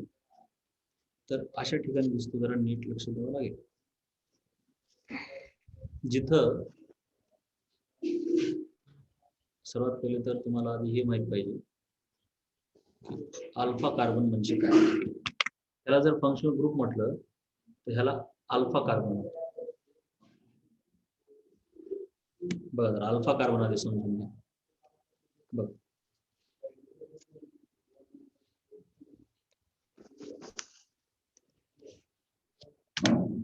कार्बन कसा असतो माहिती आहे का?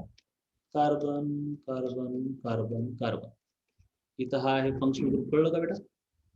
हो. तर फंक्शनल ग्रुपला चिटकलेला जो कार्बन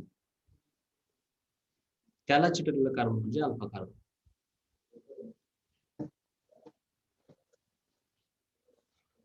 ओ सॉरी, हा अल्फा फंक्शनल ग्रुपला चिटकलेला कार्बन अल्फा, मग बाकीचे कोण? बीटा. तसाच इकडचा पण बीटा. हे गॅमा हो. गॅमा. CHO फंक्शनल ग्रुपला चिटकलेला कार्बन अल्फा, बीटा, गॅमा. कळायले? हो.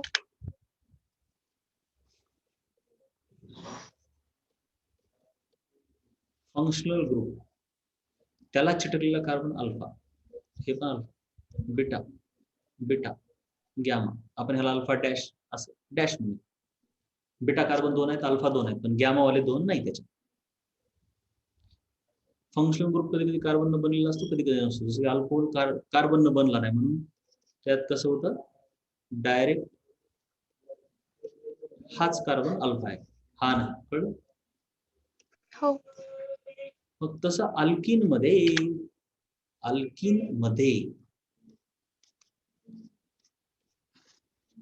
हा आहे फंक्शनल ग्रुप. म्हणून हा झाला अल्फा कार्बन, हा झाला अल्फा कार्बन, हा झाला बीटा कार्बन. बरोबर? हो. अल्फा कार्बनला चिटकलेले हायड्रोजन अल्फा हायड्रोजन. कळलं? बीटा नाही, हो. अल्फा. अल्फा कार्बनला चिटकलेले हायड्रोजन अल्फा हायड्रोजन, बीटा कार्बनला चिटकलेले hydrogen beta hydrogen. Functional group कधी कधी नसलं की हेला फंक्शनल ग्रुप म्हणता येईल. तर त्याच्यासाठी अल्फा कार्बन आहे ना. असो, ओके. आता पुढे बघा, ह्याच्यात काय होते? हायपर कॉन्जुगेशन मध्ये सिंगल बॉन्ड असतो, डबल बॉन्ड असतो. Double bond, single bond, lone pair च्या ऐवजी अल्फा हायड्रोजन असं पाहिजे. कॉन्जुगेटेड सिस्टमच आहे एका प्रकारची, दिसली का? डबल बॉन्ड, हो. Single bond, lone pair, double bond, single bond, negative charge च्या ऐवजी डबल, सिंगल, अल्फा हायड्रोजन हे कामाचं. तर अशा वेळेस काय होते, हा जो अल्फा हायड्रोजन मधली लोन पेअर आहे, सॉरी बॉन्ड पेअर, ती चक्क तुटून इथं येते. म्हणजे हे खूप अवघड आहे, एवढं सोपं नाही. पायमधून पायमध्ये येणं सोपं. इक्विपोटेन्शियल सरफेस असतं, पण हे सिग्मा बॉन्ड आहे. इक्विपोटेन्शियल सरफेस नाही हा, तरी पण स्टॅबिलिटी दिसून आलेली आहे सिस्टीम मध्ये. स्टॅबिलिटीसाठी पण ते येते तसं, आणि हे इकडे जातं. बघ जरा बेटा, कळलं का? हो.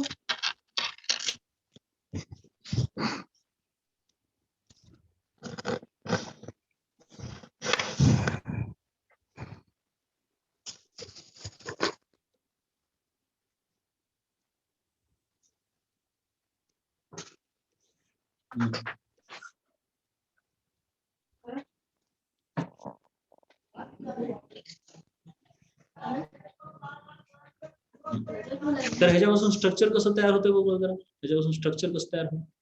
हे कार्बन, हे हायड्रोजन, हे हायड्रोजन, इथं डबल बॉन्ड आला का?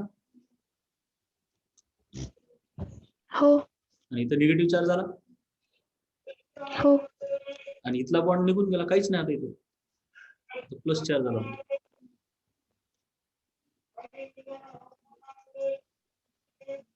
बरोबर का? हो. आणि मग आता हे पण एका रेझोनन्स सारखंच काम करलं बघ. रेझोनन्स सारखंच आहे, इलेक्ट्रॉनची मुवमेंट झाले. रेझोनन्स मध्ये फक्त पायमधून पायमध्ये होते, इथं सिग्मा मधून पायमध्ये होते, है का? आधी इथं हो. सिग्मा बॉन्ड होता, तिथून इथं पाय बॉन्ड झाला होता, है का? सो दिस इज द हो. Movement of electron from sigma two पाय. इंडक्टिव्ह मध्ये सिग्मा बॉन्ड मध्येच इलेक्ट्रॉन जस्ट जागेवरच डिस्प्लेस होतात. रेझोनन्स मध्ये पायमधून पायमध्ये उड्या मारतात, डिलोकलाइज होतात. हायपर कॉन्जुगेशन मध्ये पण डिलोकलाइज होतात, बट सिग्मा टू पाय. कळायला का फरक येतो? आणि हळूहळू कळतात ते. हो. आता हे एक असं आहे की जिथे की बॉन्ड होता पण एकदम शून्य होऊन गेला बॉन्ड. रेझोनन्स मध्ये आज कधी होते का दोघातला बॉन्ड डबलचा सिंगल होतो पण पूर्ण तुटतो का? नाही. आणि तो बॉन्डच कम्प्लीट तुटायला. सो ही रेझोनन्स सारखाच एक फिनॉमिना आहे की ज्याच्यामध्ये बॉन्ड कम्प्लीट तुटायला येते. ह्याला आणखी एक नाव दिले नो बॉन्ड रेझोनन्स. समजलं असेल काही नो बॉन्ड रेझोनन्स. हो. ह्यालाच हायपर कॉन्ज्युगेशन असं म्हणतात. मग आता हे एक कंट्रीब्युटिंग स्ट्रक्चर आहे, हे दुसरं कंट्रीब्युटिंग स्ट्रक्चर आहे का नाही. तसंच हा पण इथं जाऊ शकतो, तिसरं येईल, हा पण जाऊ शकतो, चौथं. एकूण 4 कंट्रीब्युटिंग स्ट्रक्चर. कशी? एक ओरिजिनल वाला हे अल्किनचं, आणि दुसरे कोणते? एका एका अल्फा हायड्रोजनमुळे एक एक तयार. कळलं अपेक्षा?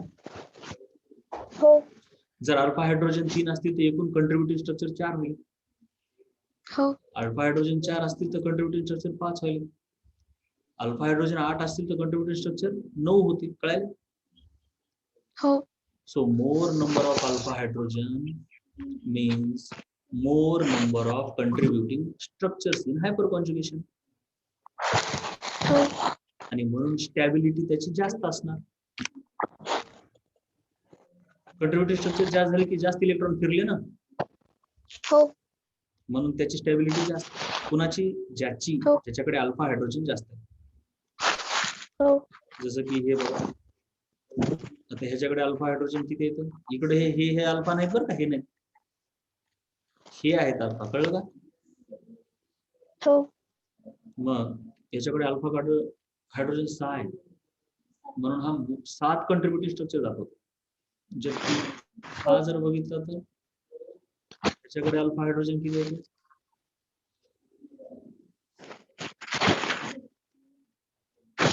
4. 4 कसे? हे 3. आणखीन कुठे आहे अल्फा हायड्रोजन? हो. नाही, 3च. 3च आहे, बरोबर. म्हणून हा किती कंट्रीब्युटिंग हो. स्ट्रक्चर दाखवेल? 4. 4. मग म्हणून स्टेबल कोण राहणार? हा. सो जो तुम्ही हे अल्किन बघितले, हे पहिला, हे अल्किन जर बघितलं तुम्ही, अल्किन कसा असतो? असा आहे. ओरिजिनल अल्किन समजा आपण असं समजूया की डबल बॉन्ड आहे आणि इथं हायड्रोजन आहे का नाही. हो. त्याच्याऐवजी जर आपण हा घेतला, म्हणजे आपण काय केलं, एका हायड्रोजनच्या ठिकाणी एक अल्काइल ग्रुप ठेवला,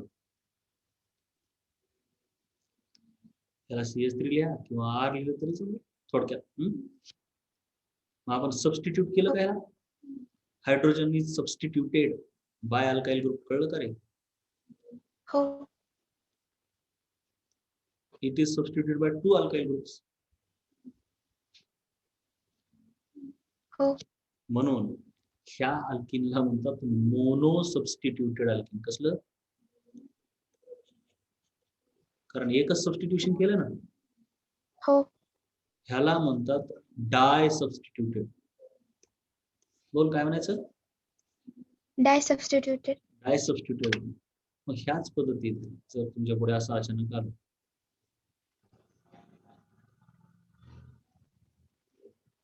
हा किती सबस्टिट्यूटेड आहे म्हटली, घाई नाही करायची. आधी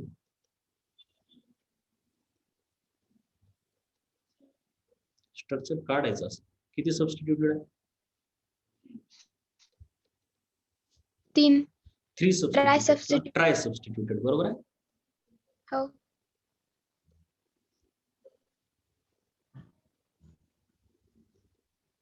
हा किती सबस्टिट्यूटेड आहे म्हटलं की घाई करायची नाही. आधी कार्बन कार्बन डबल बॉन्ड. इकडे सांग. 4 टाइम्स सबस्टिट्यूटेड आहे. आता हे 4 टाइम्स सबस्टिट्यूटेड असं तुला घाईत वाटतं, हे 3 वगैरे आहे का नाही. हा. तर आता आपण बघूया कसं आहे ते. तर हे 2 हायड्रोजन हो. तर असे येतील का? बरोबर आहे का? हो. हिच्यावर एक हायड्रोजन येईल का असं? हो. बरोबर. आणि ह्याचा हो. काय मामला आहे हे बघावं लागेल ना. CH2 3 टाइम्स म्हणजे असं आहे, CH2 CH2 CH2 आणि शेवटी ह्याला CH. किती सबस्टिट्यूटेड आहे? Mono substituted. Mono substituted. कळलं का? म्हणून असं घाई नाही करायची, बघायचं स्ट्रक्चर ऍक्च्युली बघावं लागतं. मग तसे इथं काही अल्किन दिले. हा अल्किन 0 सबस्टिट्यूटेड आहे. नंबर ऑफ अल्फा हायड्रोजन बिलकुलच नाही. कंट्रीब्युटिव्ह स्ट्रक्चर एकच आहे, कारण का तर एक हायपर कॉन्जुगेशनचे 0 स्ट्रक्चर, ओरिजिनल एक असतंच की पण ते असतंच. तर हो. हे 3 आहेत अल्फा हायड्रोजन, बरोबर. हो. 3 आणि 1 4 कंट्रीब्युटिव्ह स्ट्रक्चर. हे बघूया,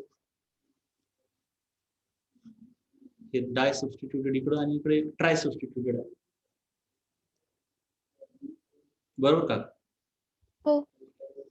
ट्राय म्हणजे अल्फा हायड्रोजन किती झाले, हे 3 3 6, 3 2 6 आणि हे 3 9 आहे का नाही. 9 झाल्यावर कंट्रीब्युटिव्ह स्ट्रक्चर किती झाले, 10. हो. कळाले सर्व. हो. मग सर्वात जास्त स्टेबल कोण आहे, ज्याचे कंट्रीब्युटिव्ह स्ट्रक्चर सर्वात जास्त. सो दिस हो. Alkene is most stable. विचारतात, which of the following is alkene, which of the following alkene is most stable. So more substituted alkene having more alpha hydrogen is more stable. हो. ह्याला सेट-झेफ rule असं म्हणतात. मागच्या नीट मध्ये आला होता झेस्टेव रूल म्हणून. नाव असं जरी असलं याचं झेस्टेव, त्याला म्हणतात सेट-झेफ. असं काय, स्पेलिंग वेगळीच आहे त्याची, अशी स्पेलिंग अशी आहे, पण त्याला वाचायचं कसं, सेट-झेफ.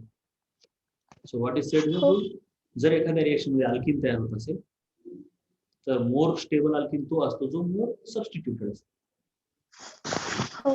मोर सबस्टिट्यूटेड अल्किन कशामुळे मोर स्टेबल आहे, कोणत्या फेनॉमेनॉनमुळे. ते तर रूल झाला सेटचे, पण फेनॉमेनॉन कोणता, रेझोनन्स, हायपर कॉन्जुगेशन, इंडक्टिव्ह. कशामुळे हे अल्फा हायड्रोजन कशामुळे आहे. अल्फा हायड्रोजन मुळे. हो, पण अल्फा हायड्रोजन असल्यावर कोणता फेनॉमेनॉन दिसतो, हायपर कॉन्जुगेशन का रेझोनन्स. Hyper conjugation. हा, कोणता दिसतो सांग पुन्हा एकदा. Hyper conjugation. Hyper conjugation. नाही तर विसरशील बघ, अल्फा हायड्रोजनच लक्षात ठेवशील. अल्फा हायड्रोजन असल्यामुळं फेनॉमेनॉन कोणता दिसून येतो, हायपर कॉन्जुगेशन. Hyper conjugation. आपण 3 इफेक्ट बघितले, विसरायचं नाही. एक हो. एक कोणता, इंडक्टिव्ह. Inductive effect. दुसरा कोणता, हायपर कॉन्जुगेशन. Hyper conjugation. तिसरा कोणता,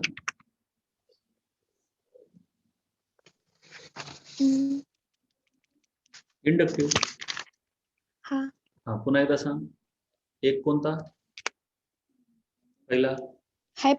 हायपर कॉन्जुगेशन, इंडक्टिव्ह. हा, हायपर कॉन्जुगेशन, इंडक्टिव्ह आणि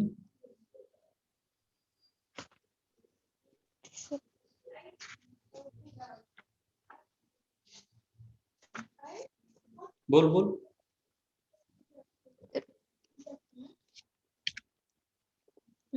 ऐकू येत नाही.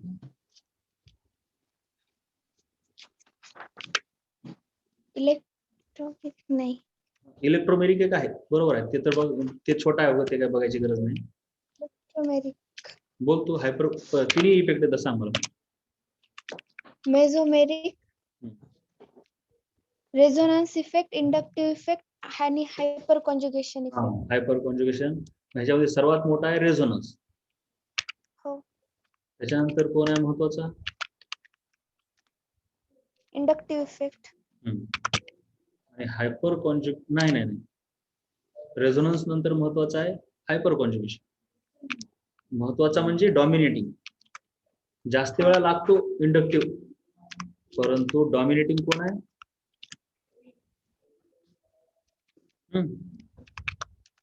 रेझोनन्स नंतर हायपर कॉन्जुगेशन. आणि सर्वात कमी इलेक्ट्रोमेरिक. आता हायपर कॉन्जुगेशन जो आहे तो इलेक्ट्रोमेरिक नाही बेटा, इंडक्टिव्ह. हायपर कॉन्जुगेशन जो आहे तो कॅटायनला पण स्टॅबिलाइज करू शकतो, कार्ब कॅटायन, जर अल्फा हायड्रोजन असतील. हो. आपण अल्किन बघितलं ना, तसंच असतं. हे बघ, हे अल्फा हायड्रोजन होते, हे अल्फा हायड्रोजन होते असे.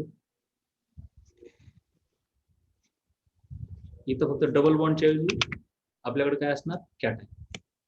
बघा.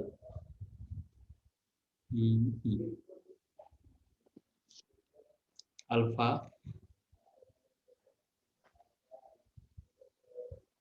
जर असा कॅटायन राईट इथून इथे ना आणि इथून इथे ठीक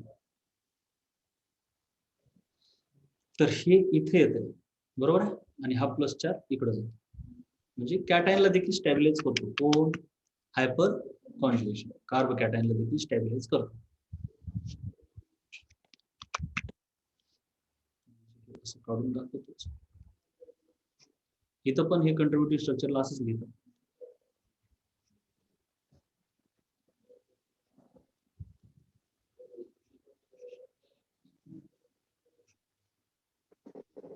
कळलं का बघ जरा हो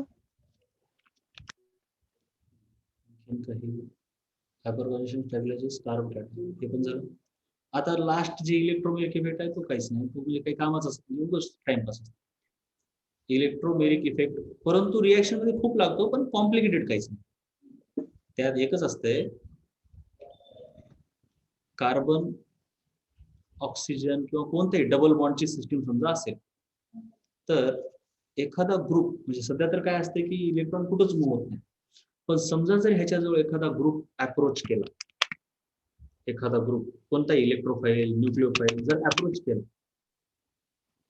तरच फक्त इलेक्ट्रॉनची मुवमेंट होते आतापर्यंतचे ज्या मुवमेंट होते इंडक्टिव्ह हायपर कॉन्जुगेशन रेझोनन्स त्यांना एक्सटर्नल ग्रुपची गरज नव्हती ते स्वतःच ते त्या ऍटम त्या मॉलिक्युल मधल्याच वेगवेगळ्या ऍटम मुळे ते मूव्ह होत होते पण इलेक्ट्रोमेरिक मध्ये बाहेरून कोणीतरी एखादा ग्रुप आला तरच मुवमेंट होते जसं की आता न्यूक्लिओफाईल आला आता एवढं तर सध्या तर हे छोटंसं ह्याच्यावर निगेटिव्ह छोटंसं ह्याच्यावर पॉझिटिव्ह ऑलरेडी आहे इंडक्टिव्ह इफेक्ट म्हणून कशामुळे आहे हे कशामुळे आहे बेटा इंडक्टिव्ह इफेक्ट मुळे हे आहे ठीक आहे म्हणजे हे जे चार्ज सेपरेशन आहे ही जी मुवमेंट झाली इलेक्ट्रॉनची छोटीशी ती इंडक्टिव्ह मुळे झाली नो प्रॉब्लेम पण हो आता न्यूक्लिओफाईल आला की तो कुणाकडे जायला बघला कार्बनकडे का ऑक्सिजन कार्बनकडे कार्बनकडे तुझ्या पद्धतीने सांग मायनस आहे ना न्यूक्लिओफाईल हो nucleophile minus carbon plus attract कोण करते प्लस मायनसला करेल ना आणि हो हे असं जाते मग आता हे जी मुवमेंट झाली ही आत्ताची ही मुवमेंट एक तर हे रेझोनन्स नाही कारण रेझोनन्सला दुसऱ्याची गरज आहे का बाहेरची नाही तर नाही हे हायपर कॉन्जुगेशन पण नाही हे हो आणि न्यूक्लिओफाईल असल्याशिवाय ही मुवमेंट होत नाही so this movement of electron is called as electromeric effect so movement of electron in presence of external reagent only म्हणजे हा टेम्पररी इफेक्ट म्हणजे टेम्पररी मुवमेंट ऑफ इलेक्ट्रॉन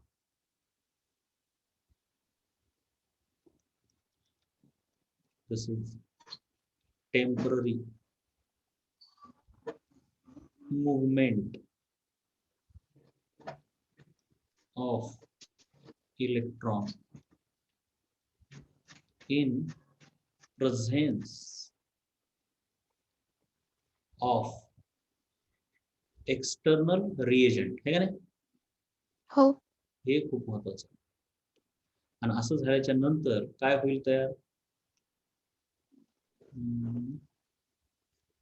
इथं दाखवतो मी इथं सिंगल बॉन्ड येईल आणि इकडे कुठून तरी न्यूक्लिओफाईल येऊन चिटकला आहे का नाही हो मायनस कळलं हे टेम्पररी मुवमेंट आहे बाकीच्या सर्व कशा आहेत परमनंट आहे ही कशी आहे हो टेम्पररी ओके तर हे लिहून घ्या दुपारून किती वाजता म्हटलं मी 4 वाजता चार. आता प्रॉब्लेम करायचे त्याच्यावरती क्वेश्चन एमसीक्यू करायचे 4 वाजता म्हणजे तुम्हाला काहीच हो नाही तुम्ही स्वतः आता ही पूर्ण थिअरी नीट वाचून घ्या जेवढी झाले तेवढी लक्षात येईल आणि हो त्याच्यानंतर म्हणजे दुपारी मी सांगायला लागलो शिकवायला लागलो की मग असं झालं नाही पाहिजे की काय इंडक्टिव्ह रेझोनन्स कन्फ्युज नाही झालं एक्झॅक्ट असं पाठच असू द्या इंडक्टिव्ह म्हणजे सिग्मा बॉन्ड मध्ये तिथल्या तिथं छोटीशी डिस्प्लेसमेंट रेझोनन्स म्हणजे पाय बॉन्ड कम्प्लीट तुटून दुसरीकडे जातात इलेक्ट्रॉन डिलोकलाइज होतात जागा सोडून जातात बॉन्ड सोडून जातात पण पायमधून पायमध्ये ऍटम मूव्ह होत नाही ऍटम जागेवरच राहतात ऍटम कुठंच मूव्ह होत नाही कुठल्याही ठिकाणी ऍटम फिक्सच आहे हायपर कॉन्जुगेशन रेझोनन्स सारखंच आहे फक्त सिग्मा मधून पायमध्ये मुवमेंट आहे रेझोनन्स एवढं डॉमिनेटिंग नाही.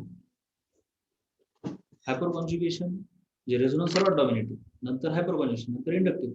इलेक्ट्रोमॅग्नेटचं काही काम नाही असं, त्या तिघात कोण मोठा आहे असं त्यात येत नाही इलेक्ट्रोमॅग्नेट. आणि इलेक्ट्रोमेरिक हे सर्वांपेक्षा वेगळं काय, कारण ते परमनंट नाही, temporary. In presence of external रिएजंटच मुवमेंट ऑफ इलेक्ट्रॉन होत असते. कळलं का बेटा? हो. चला 4 वाजता आपण सुरू करू. प्रॉब्लेम घ्यायचे. हो.